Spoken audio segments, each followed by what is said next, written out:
Eu queria agora que você abrisse a sua Bíblia, por favor. Primeiro livro dos Reis, capítulo 18, versículo 30. Primeiro livro dos Reis, capítulo 18, versículo 30. Antes disso, vamos curvar as nossas cabeças e adorar ao nosso Deus, para que Ele possa nos dar sabedoria e tenha misericórdia de nós. Poderoso Deus, nós te louvamos mais uma vez falando contigo neste momento, Pai. Clamamos a Ti, como acabamos de cantar agora, de louvar, dissemos, Senhor, que em meio às tempestades, em meio às adversidades e lutas da vida, nós podemos clamar por Ti, e Tu virás ao nosso encontro, e podemos descansar e confiar em Ti, porque Tu tens coisas maravilhosas para cada um de nós. Deus poderoso, neste momento estou aqui me colocando rendido aos Teus pés, totalmente dependente da Tua unção, da Tua graça e da Tua misericórdia. Deus, que Tu possas me usar como um canal de bênção aos Teus filhos, que essa palavra possa produzir cura, transformação, restauração de vidas. Ó Deus, que essa palavra possa alcançar nações. Ó Deus, e que o Teu nome seja engrandecido e glorificado. Deus, eu Te louvo e Te agradeço, porque sem Ti nada somos. Tenha misericórdia de nós, Te agradeço em nome de Jesus. Amém. Glória a Deus. Vamos lá. Como eu disse antes, queria que você abrisse sua Bíblia, primeiro livro dos Reis, capítulo 18, versículo 30. Diz assim então a palavra do Senhor. Diz assim a palavra do Senhor. Então Elias disse a todo o povo: aproximem-se de mim. O povo aproximou-se e Elias reparou o altar do Senhor que estava em ruínas. De novo, verso 30. Então Elias disse a todo o povo: aproximem-se de mim. O povo aproximou-se e Elias reparou o altar que estava em ruínas. Essa é uma das histórias mais conhecidas, pregadas, cantadas, e é importante sempre falar, rememorar. Talvez você nunca tenha ouvido essa história, mas a cada dia que a gente lê, a cada vez que a gente reflete, o Espírito Santo de Deus, ele vai falando aos nossos corações, porque estamos vivendo momentos diferentes, e a palavra do Senhor, ela é super atual, e ela trabalha profundamente aos nossos corações, aos corações daqueles que meditam em sua palavra. É importante observar que nesse período que a gente acabou de ler agora na história, está registrado no primeiro livro dos Reis, no capítulo 18, conta que a nação de Israel estava sob o claro juízo de Deus. A mão de Deus havia pesado sobre a nação de Israel, porque a nação se tornou idólatra, a nação se afastou do culto ao nosso Deus e começou a adorar a Baal, a adorar a Azera, e isso entristeceu o coração de Deus, provocando a ira de Deus. Deus então trouxe 3 anos e meio de profunda seca em toda a nação de Israel, com certeza um dos piores anos da história de Israel. Seca, miséria, desgraça, destruição, pessoas morrendo, animais morrendo, porque a água é o bem mais essencial que nós podemos ter, e sem chuva não tinha água, não tinha comida, e a nação de Israel estava perecendo, porque a mão do Senhor estava sendo pesada com o seu juízo sobre essa nação. Ao término dos 3 anos e meio, Deus usou então o profeta Elias, e chamou Elias, e Elias, num ato de grande ousadia, ele chegou para o rei Acabe e fez a ele uma proposta, propôs um desafio de deuses. Ele disse o seguinte: convoquem toda a nação de Israel para que eles testemunhem um duelo de deuses que eu proponho no alto do Monte Carmelo.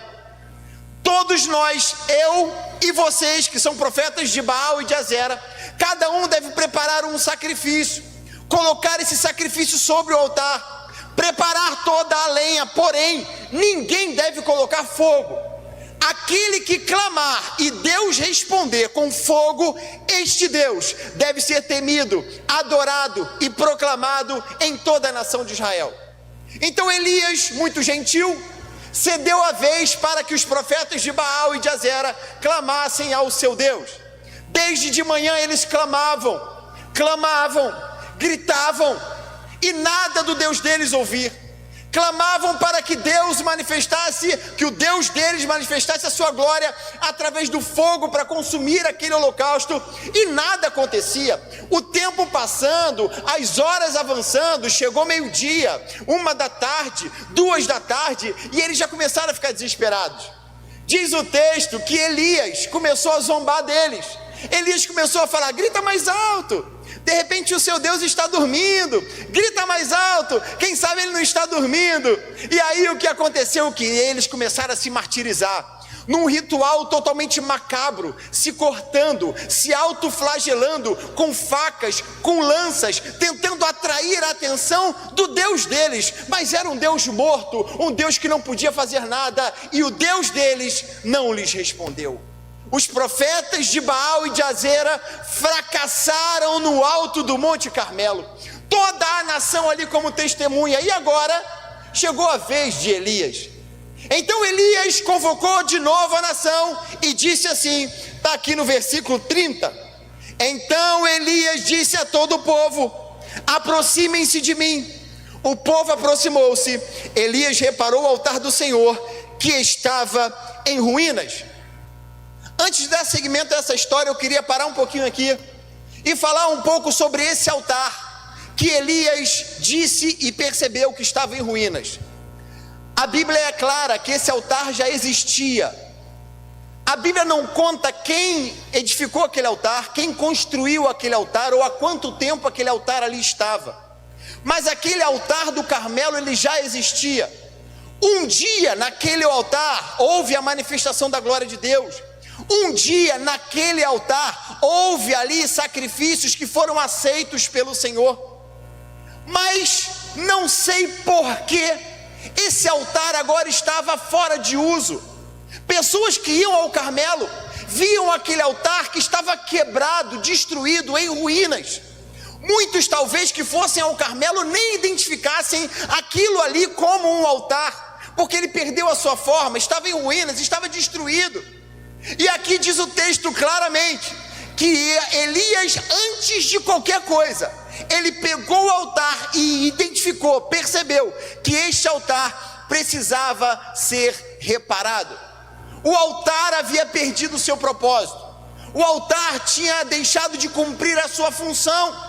Agora era um monte de pedras, um monte de ruínas, totalmente destruído, esquecido no alto do Monte Carmelo. Eu queria ver um pouquinho, refletir sobre o altar. O que é um altar? Para que serve um altar? O altar é um lugar físico escolhido para a manifestação da glória de Deus. Altar é um lugar físico onde se oferecem sacrifícios a Deus, sacrifícios de louvor, sacrifícios de gratidão. É no altar que há uma manifestação clara de encontro entre Deus e o homem. No altar se manifesta a comunhão de um Deus santo e o homem que está ofertando sacrifícios a ele. Altar serve para isso. Só que este altar perdeu a sua função, perdeu o seu propósito. O altar estava destruído e o altar precisava ser restaurado. Então, voltando para a história, Elias pegou então esse altar, restaurou esse altar, colocou sobre ele 12 pedras, uma representando cada tribo de Israel.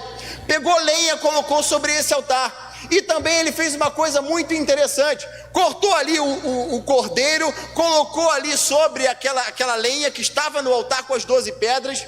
E ele fez algo muito inusitado. Ele pediu o seguinte, ele falou: olha só, eu quero que encham 4 vasilhas ou jarras muito cheias de água, e eu quero que vocês coloquem numa vala ao redor desse altar. 4 jarros de água eu quero que vocês coloquem. Paro aqui para destacar uma coisa: estavam em tempo de seca, 3 anos e meio de seca. Um jarro de água valia quanto? Valor inestimável. Não tinha como pagar por aquele jarro de água. Talvez a nação olhando ao redor falando: esse cara está desperdiçando tesouro, riqueza, ouro, porque água, e no tempo de seca, todo mundo morrendo, o camarada está jogando fora. Mas eu aprendo aqui que a gente tem que oferecer ao Senhor aquilo que de fato importa, aquilo que de fato tem valor. E ele pega o seguinte: 4 jarros. Só que não é suficiente. Ele fala o seguinte: de novo, 4 jarros. Terceira vez, 4 jarros, totalizando 4 vezes 3, 12 jarros cheios de água, um representando cada tribo de Israel, ofertas valiosas, preciosas ao nosso Deus.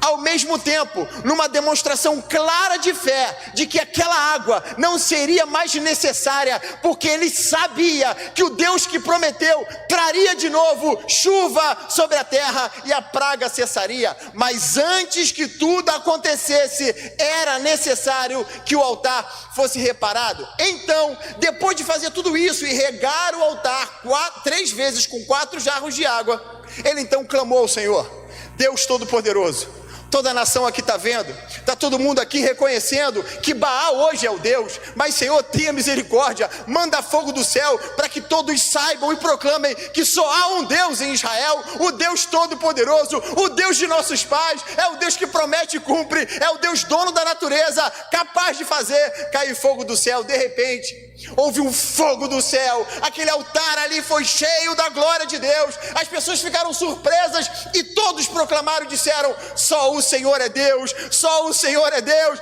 só o Senhor é Deus. Os profetas de Baal e de Azera, envergonhados, fugiram, foram seguidos, mortos, e a partir daquele momento cessou a praga, houve abundante chuva e a nação foi sarada para a glória de Deus.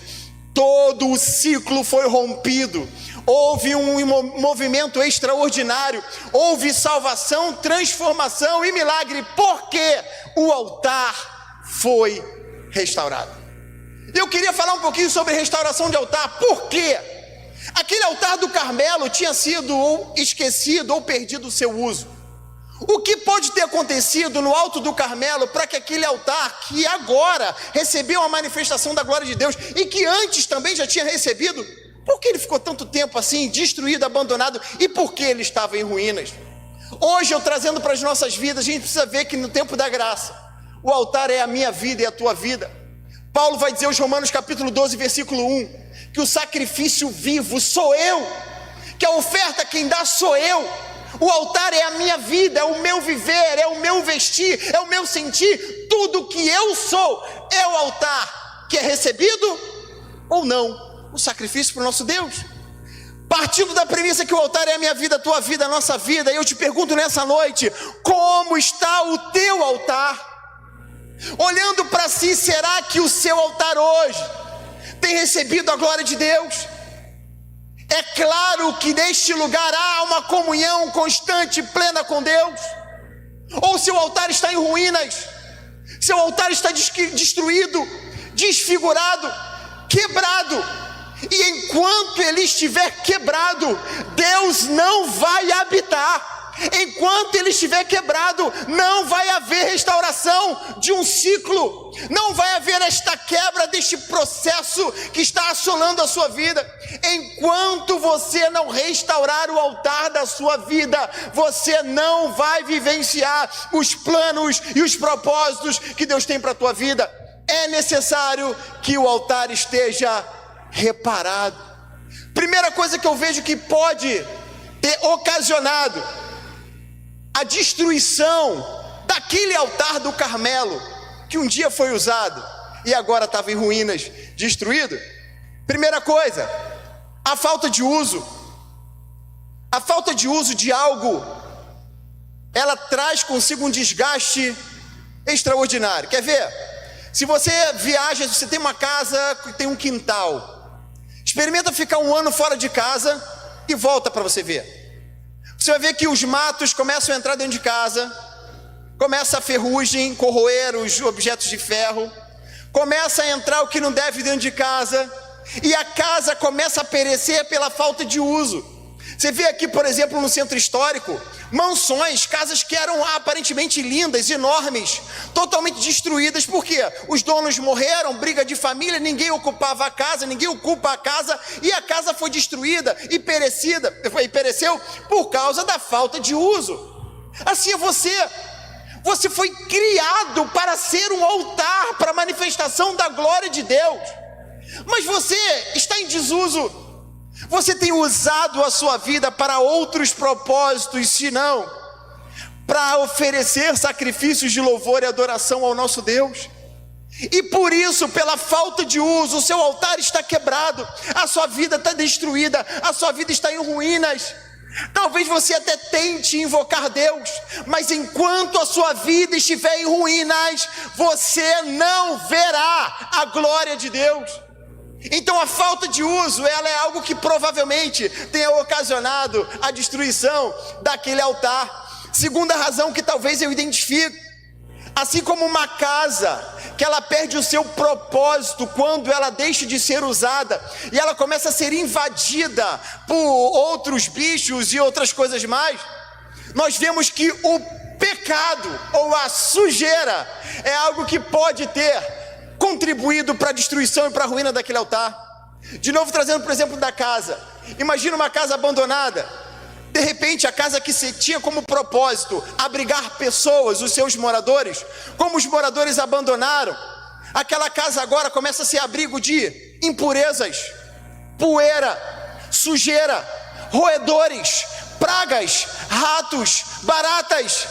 E essa sujeira, e assim como a poeira é microscópica. A poeira, ela vai entrando devagarinho. Ela vai chegando um pouquinho, chegando um pouquinho, chegando um pouquinho, mas ao longo do tempo, se essa sujeira não for extirpada, se essa sujeira não for tirada, essa sujeira vai começar a tomar conta. Os ratos vão achar que são os donos da casa, e a casa vai começar a virar um antro de sujeira, de fedor, de doença, de morte. A casa que era bela, por causa da sujeira acumulada, ela começa a perder o seu propósito, perder a sua forma, ela começa a deixar de ser bela, ela começa a ser suja, fedorenta, destruída, em ruínas. Você permite que certas coisas tenham entrado na tua vida, pequenas poeiras microscópicas, aparentemente inofensivas. Pequenos relacionamentos, pequenos gestos, pequenas atitudes, pequenas concessões, mais companhias, mais influências, e você começa a permitir que a sujeira, que as pragas, que os roedores entrem em sua casa e começam a destruir aquilo que um dia foi belo. Aquele altar do Carmelo, ninguém cuidou daquele altar. Aquele altar foi acumulando poeira, sujeira, e ele perdeu o seu propósito, começou a ficar em ruínas, totalmente desfigurado, totalmente destruído. Talvez hoje seja assim a sua vida.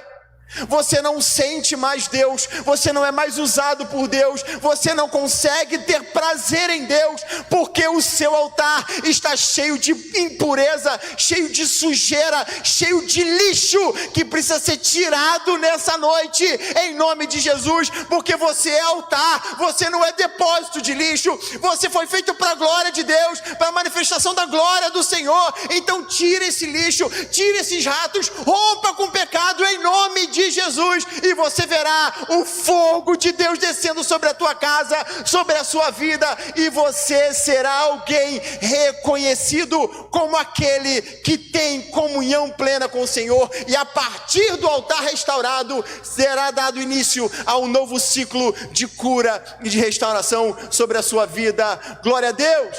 Necessário tirar o lixo, a sujeira, o pecado. Ele pode estar destruindo aquilo que um dia Deus fez para a glória e louvor do teu santo nome. Terceira coisa que pode ter destruído o altar e feito com que ele tenha chegado à situação de estar em ruínas: a erosão. Todo o processo de desgaste provocado pelas altas temperaturas, baixas temperaturas, vento, chuva e outras coisas mais, podem ter feito com que aquele altar que estava exposto às intempéries, exposto ao tempo, ele começou a sofrer processos de erosão. Desgaste aqui, desgaste ali, talvez uma chuva muito forte, um vento muito forte, e aquela região do Carmelo, por ser no alto do monte, é uma região ali que chove bastante, uma região muito fértil, e naquela região ali, muito provavelmente, exposto à erosão, o altar se destruiu. O altar quebrou, o altar perdeu a sua forma. Talvez esteja acontecendo isso com a tua vida. As tempestades da vida estão acabando com o altar. As perdas recorrentes, as sucessivas batalhas que você tem enfrentado, tem feito com que você tenha perdido o seu brilho, destruído a sua fé, destruída a sua alegria. Aquele homem e mulher que se alegrava na presença de Deus hoje, não se alegra mais, vive pelos cantos, chorando, triste, abatido, pelas intempéries e adversidades da vida, que tem tirado o brilho, quebrado o altar, e você hoje talvez esteja em ruínas, destruído, machucado, por causa das frustrações, das decepções, das traições, do luto, das enfermidades. São situações terríveis que nos abatem, são as tempestades da vida que começam a desgastar o nosso altar. Recentemente a gente teve chuvas intensas aqui na nossa cidade, João Pessoa. Pessoas que moram aqui na região de Mangue e próximo aos rios, tiveram suas casas invadidas e objetos foram totalmente destruídos pelo poder destruidor de alguma ação das intempéries da própria natureza. Assim talvez esteja acontecendo contigo. Está abatido, está desesperado, está no chão, está em ruínas. Esse altar não manifesta mais a glória de Deus por causa das pancadas que você tem levado pela vida. O Senhor te chama, o Senhor quer restaurar a tua vida nessa noite. O Senhor é aquele que cura, é aquele que ameniza a dor, é aquele que restaura as feridas, é aquele que nos enche de alegria, é aquele que fortalece o fraco, é aquele que levanta o cansado, é aquele que te diz nessa noite: eu estou contigo, eu não vou te deixar, não tenha medo, eu te sustento, eu não vou te desamparar. Ainda que situações aconteçam contigo, ainda que você passe por situações de dor e desespero, eu não te deixo, eu estou contigo. Levanta, se anima, se embora, eu estou contigo para te dar vitória, porque você foi feito para ser altar, lugar da glória, na manifestação da minha glória e do meu poder. Glória a Deus. Quarta situação que eu entendo que pode ter provocado a destruição daquele altar do Carmelo, que um dia foi lugar de adoração, agora de novo recebeu, mas durante um bom tempo ele ficou esquecido, destruído, totalmente em ruínas, porque faltou manutenção adequada.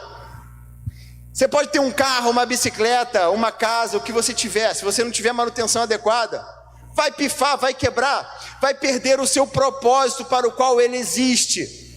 Quer ver? Compra um carro, você deixa de botar ali o óleo, não troca o pneu, o amortecedor.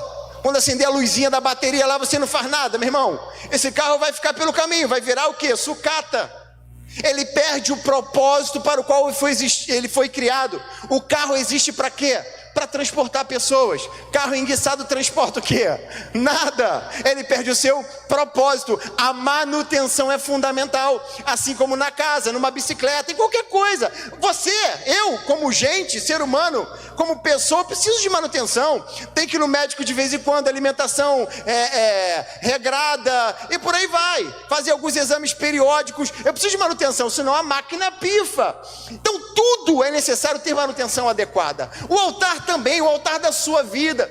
Assim como os reparos físicos, você precisa de reparos espirituais, manutenção preventiva e manutenção que vai reparar e tratar através de alguns princípios e algumas coisas que precisam ser observadas. Uma delas é a leitura e a meditação da palavra, porque é a leitura e a meditação da palavra que vão identificar prováveis falhas na estrutura do seu altar. Quando você lê a Bíblia, você estuda a palavra, conhece a verdade, ela começa a apontar pequenas prováveis fissuras, pontos onde provavelmente a estrutura vai ser abalada, ou que já estão destruídas. A palavra mostra as falhas. Outra ferramenta fundamental é a oração. A oração, ela vai me dar forças e condições para reparar as falhas. Depois de identificá-las através da oração, eu encontro ânimo, força, condições, estratégia para poder reparar as falhas do altar da minha vida. E terceiro, a comunhão, porque depois de identificar e encontrar forças, os irmãos uns com os outros, nós nos ajudamos num mutirão de reforma, um reformando o altar do outro, e que tudo seja para a glória e louvor do nome do Senhor. Manutenção preventiva é fundamental. Provavelmente o altar do Carmelo foi destruído porque não teve manutenção. Ninguém pintou, ninguém varreu, ninguém cuidou, ninguém identificou possíveis falhas estruturais. Por isso estava destruído, quebrado, em ruínas, perdeu o seu propósito. Mas nós vemos aqui o seguinte, que Elias, depois que reparou o altar, depois que ele identificou que o altar estava quebrado, aquele altar que um dia foi usado e agora poderia ser usado novamente, mas ele viu que ele estava fora, ele estava quebrado, ele estava desfigurado e ele precisava ser restaurado. Quando ele restaura, Deus manifesta a sua glória de um modo extraordinário, interrompe um ciclo de maldição sobre a nação e agora vem bênção, prosperidade, cura, um novo tempo derramado, porque o altar foi restaurado. Olha só o que eu observo aqui, algumas consequências da restauração desse altar. Só porque Elias tratou aquele altar, porque Elias reparou aquele altar, algumas coisas fundamentais e extraordinárias aconteceram. Primeira delas, o fogo desceu. O fogo do céu desceu, que era uma manifestação clara da presença de Deus. E olha só, fogo descer não é fazer arrepio, ui, começar a gritar, não, necessariamente. Porque é o seguinte, se você for conhecer a história, 1 Reis capítulo 18, quem fazia extravagância era o profeta de Baal. O profeta de Baal que dava pulo, cambalhota, gritava, se batia. Desceu o fogo do céu e ali houve um fogo que era a manifestação clara de Deus, um Deus que precisava ser temido diante de toda a nação. Então nós vemos ali algumas coisas que aconteceram. Primeiro delas, o fogo de Deus que desceu, numa manifestação clara de que Deus estava ali. Agora Deus aprovava as ofertas que eram oferecidas naquele altar. Aquele altar estava em condições para receber a presença e a aprovação de Deus. Eu quero dizer para você, embora você esteja totalmente destruído, desfigurado pelas adversidades, pela sujeira, pela falta de manutenção, pelo pecado, talvez você diga, eu estou longe, eu estou distante, isso aqui nunca vai ser um altar de novo. Eu quero dizer para você, sim, o Senhor, Ele quer e Ele te fez para ser um altar, a seu propósito, a sua existência, e você ainda está vivo. Livramentos de morte Deus te deu, várias situações Deus te livrou, porque Ele ainda conta contigo, para que você seja um lugar, o palco da manifestação da glória dEle. E digo mais, esse altar do Carmelo que estava lá há mó tempão, ele sempre, nele eram oferecidos sacrifícios normais, ali holocausto tal, oferecia a Deus fogo tal. Mas depois que ele foi restaurado, houve um evento que jamais ele viu. Desceu fogo do céu diante de toda a nação. O que eu aprendo aqui?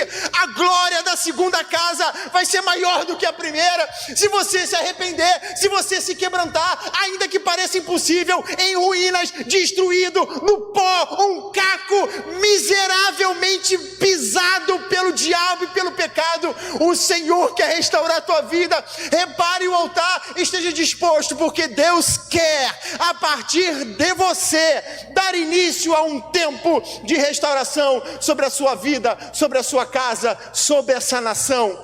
Deus quer restaurar a tua vida e te usar como jamais você foi usado. Depois que o altar foi reparado, houve manifestação da glória de Deus através do fogo que desceu sobre aquele lugar, aleluia. Segunda consequência que nós vemos aqui, o versículo 39, vai dizer que toda a nação se prostrou e gritou, só o Senhor é Deus, só o Senhor é Deus, só o Senhor é Deus. Eu aprendo aqui o seguinte, que as pessoas que te cercam, as pessoas que te acompanham e que hoje te veem como ruínas, destruído, sem brilho, sem graça, sem glória, sem propósito, sem cor, as pessoas vão olhar para você, depois da restauração, verão Deus em você. E eles, que não querem saber de Deus, que hoje vivem adorando outros deuses, entregues à sua própria sorte, ao pecado, longe de Deus, eles vão reconhecer Deus, porque o que vai acontecer na tua vida vai ser tão grande.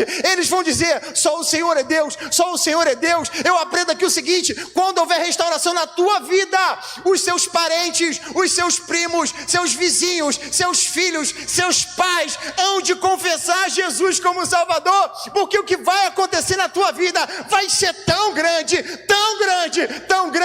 eles vão ter que se render ao mesmo Deus que faz cair fogo do céu e que vai usar a tua vida de novo para a glória e louvor do nome dele. Aleluia. Terceira, no total de 4 consequências dessa restauração do altar, nós vemos no versículo 40 que os inimigos foram derrotados. Os profetas de Baal e os profetas de Azira, que se achavam os caras até aquele momento, cheios de privilégios, diz o texto que eles sentavam à mesa da rainha Jezabel, eram cheios de privilégios, eram homens notáveis, admirados por toda aquela nação. Agora foram envergonhados, tiveram que sair fugindo, correndo desesperados, e agora não só perderam, mas foram mortos no meio do caminho, porque todos os inimigos são destruídos. Talvez os teus inimigos estejam vencendo sobre a sua vida, você não consegue vencer nada na tua vida dá certo, tudo dá errado, sabe por quê? Teu altar está destruído. Altar destruído, Deus não habita, não há glória, não há poder, não há milagre, não tem comunhão com Deus. Então, meu irmão, vai dar tudo errado, o inimigo vai prevalecer sempre. Mas se você restaurar o altar que está quebrado, sujo, em ruínas, em nome de Jesus, os inimigos cairão, você vencerá e o nome do Senhor vai ser glorificado sobre a tua vida. Glória ao nosso Deus, aleluia. E quarta consequência que eu vejo, simplesmente porque Elias reparou o altar que estava em ruínas. Nós vemos aqui do versículo 41 ao 45 que todo ciclo de seca, de fome, miséria e destruição estava chegando ao fim, porque era chegada uma abundante chuva sobre toda a nação. Glória a Deus. Cara, eu entendo aqui que quando eu reparo o meu altar, não só eu, mas todos que se relacionam comigo, todos que estão à minha volta, mesmo os que estão longe, distante, serão abençoados por aquilo que Deus vai fazer através da minha vida e na minha vida e na tua vida. Então altares estão quebrados, por isso há um ciclo de juízo. Trazendo aqui um recado para a igreja do Brasil, você que me acompanha agora na internet, claramente a nossa nação, assim como o mundo, o planeta, está sob o juízo de Deus. Há uma manifestação clara da ira de Deus sobre tudo que está acontecendo. Mas isso está acontecendo porque os altares estão quebrados, a igreja do Brasil se corrompeu, a igreja do Brasil se perdeu, há sujeira no meio do altar, há ratos no meio do altar. O altar que foi feito para a glória de Deus, hoje é lugar de negociação, é lugar de pecado, é lugar de miséria, e por isso não há mais manifestação da glória de Deus. A comunhão se foi, a ira de Deus está sobre a nossa nação, porque a igreja do Brasil está quebrada. O altar, aquilo que foi feito para a manifestação da glória, perdeu o seu propósito. Ela não está mais brilhando, ela está suja, ela está corrompida, ela está em ruínas, quebrada. Mas nesse momento há poder no nome de Jesus. A nação e a igreja começa a entender o que está acontecendo, começa a rever e voltar ao primeiro amor, aos tempos antigos, às veredas antigas, às práticas antigas, e precisamos ver que precisamos voltar ao evangelho original, ao evangelho da graça, ao evangelho também de um Deus que se ira, a um Deus que vai levar para o céu, mas um Deus que também vai condenar para o inferno. A igreja de Jesus Cristo precisa ser restaurada, e você, enquanto igreja, você, altar físico, pessoa física, em nome de Jesus, restaure a sua vida, rompa com todo o pecado, quebre esse ciclo e este processo de maldição que acontece sobre a sua vida. Se você reparar o altar sobre a sua vida, você vai ver que a glória de Deus vai se manifestar em você e através de você. Você vai ver que a partir de você, pessoas se renderão e declararão, proclamarão que só Jesus Cristo é o Senhor. A partir da sua vida, você vai ver que os inimigos vão cair se você reparar o altar que está quebrado. mudado. E por fim, haverá uma onda de bênçãos, prosperidade, cura, restauração sobre a sua vida, sobre os seus, sobre a nossa família, nossa vizinhança, nossa cidade, nossa nação. O mundo será mudado a partir da sua vida, se eu e você repararmos o altar que está quebrado, para que voltemos a cumprir o propósito para o qual Deus nos fez, que sejamos reconhecidos como o palco da manifestação da glória de Deus. Eu vou ofertar, Ele vai receber. Eu vou dar adoração na minha vida, através da minha vida. Vou ofertar sacrifício de louvor, Ele vai receber. Ele vai manifestar a sua glória, e todos verão que o meu Deus é o Deus poderoso. Somente a Ele toda glória, toda honra e todo louvor. Para encerrar, eu queria nesse momento convidar você para fazer uma autoanálise na tua vida. O altar é você. Altar não é isso aqui não. Tem uma turma aí que mistifica isso aqui, essa plataforma. Oi, tu está no altar, lá é sagrado. Conversa. Altar é a sua vida. A sua vida. Você pode estar onde for, que aquele lugar é santo se você estiver em santidade. A Bíblia diz que onde eu coloco a planta do meu pé é santo. Então o lugar físico, isso é misticismo, é idolatria, isso é conversa fiada. Agora você, se você agora olhar para si mesmo, numa autoanálise, olhando pelos olhos da palavra, do Espírito Santo de Deus, que Ele agora está gritando no teu coração: olha a sujeira, você não brilha mais. E você sabe do que eu estou falando. Você está desperdiçando grandes oportunidades de ver o agir de Deus na tua vida e através da sua vida, porque o altar está quebrado, o altar está destruído, o altar está em ruínas. Mas há poder no nome do Senhor, e tem um especialista em reconstrução de altar, que é o Espírito Santo de Deus, e Ele está aqui nesse lugar e está aí na tua casa também. Clame a Ele agora num gesto de rendição total a Ele, dizendo: Senhor, eu quero de novo receber a Tua glória. Eu quero ser um altar para a Tua glória. Eu não sou depósito de lixo. Eu não fui feito para ser ruínas. Eu fui feito para que o Teu nome seja glorificado na minha vida e através da minha vida. Que tu possas agora se render diante de Deus, e eu tenho certeza que você será feito um vaso novo nas mãos dele, um grande altar para a glória de Deus. Oremos.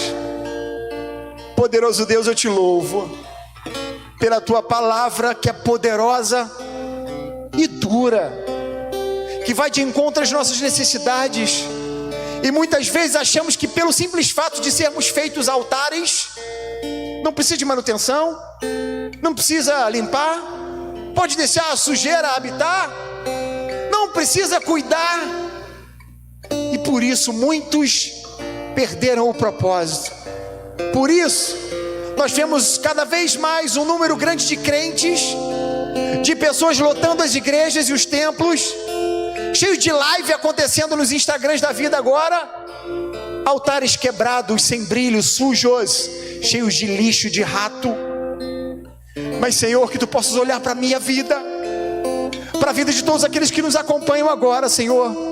Faça uma limpeza, uma transformação total, restaura a nossa vida, restaura o altar. Então queremos ver a tua glória e a tua manifestação em nossas vidas.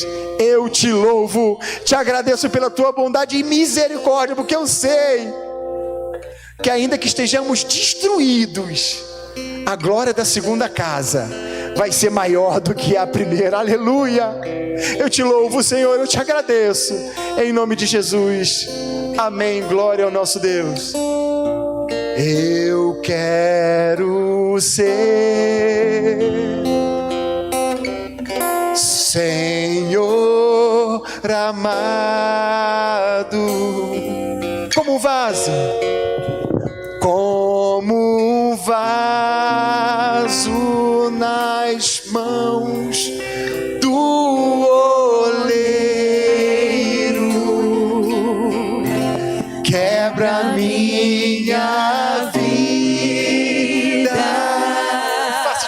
Senhor. E faça de novo. Eu quero ser um vaso para a tua glória, Senhor. Eu quero ser. Eu quero ser. Eu quero ser, Senhor.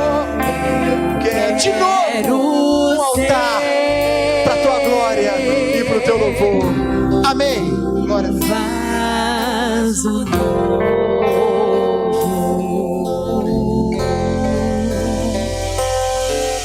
Aleluia.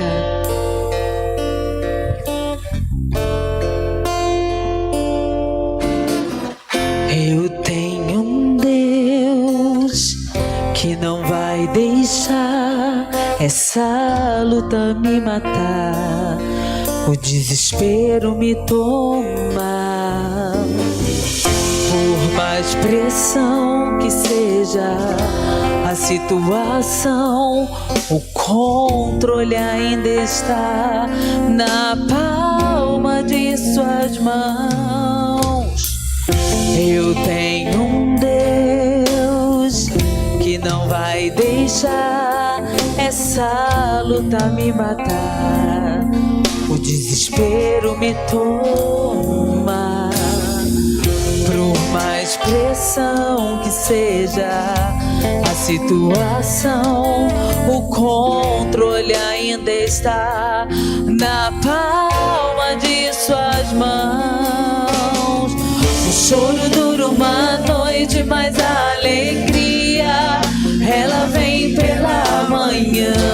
Eu creio, eu creio. O choro dura uma noite, mas a alegria ela vem pela manhã. Eu creio, eu creio.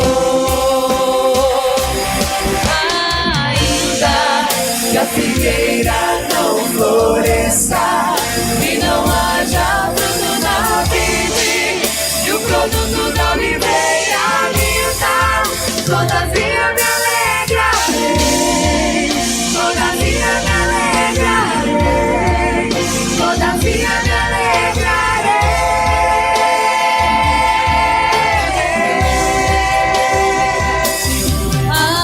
Ainda que a figueira não floresça e não haja fruto na vide, e o produto da oliveira minta, todavia me alegrarei, todavia me alegrarei, todavia me alegrarei.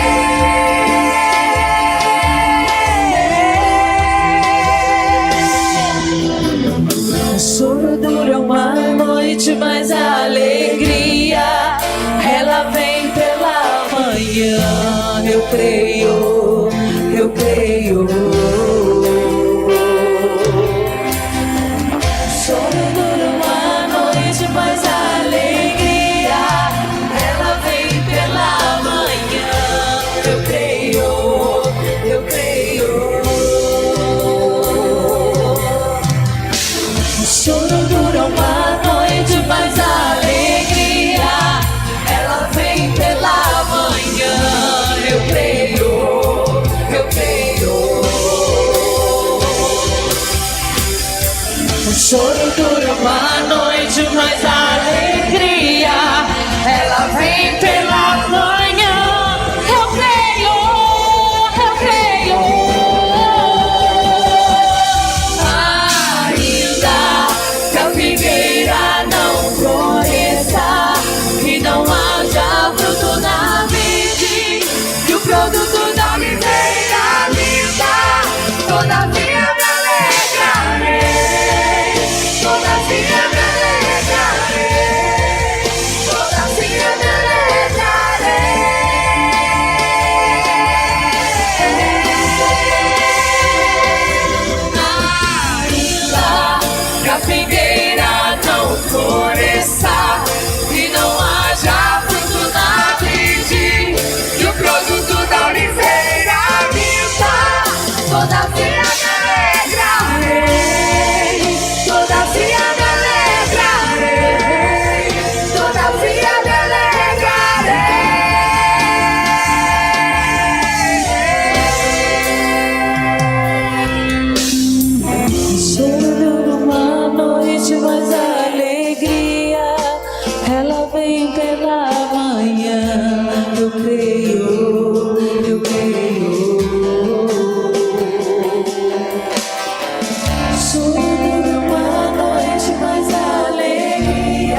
maravilha, glória ao nosso Deus, que a alegria do Senhor possa encher a sua casa, a sua vida.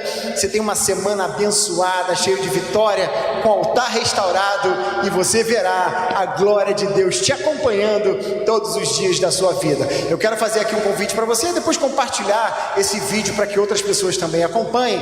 Antes de sair, deixa o seu like aí, aquele joinha para cima, para que o YouTube reconheça que você gostou e possa recomendar esse vídeo também com outras pessoas, tá certo? Convido você também para terça-feira, 7h30 da noite, a gente tem um encontro marcado aqui nesse canal Palavra Viva no Ar, e daqui a pouco às 10 da noite na Rádio CPAD-FM. Para quem é aqui de João Pessoa, programa Palavra Viva no Ar na Rádio CPAD 96,1. Receba a bênção então, que a graça de nosso Senhor e Salvador Jesus Cristo, o amor de Deus nosso Pai, as doces consolações do Espírito Santo seja com toda a igreja, e que todos digam aqui e em casa, amém. Deus te abençoe, tenha uma semana abençoada em nome de Jesus. Ainda que a figueira não flor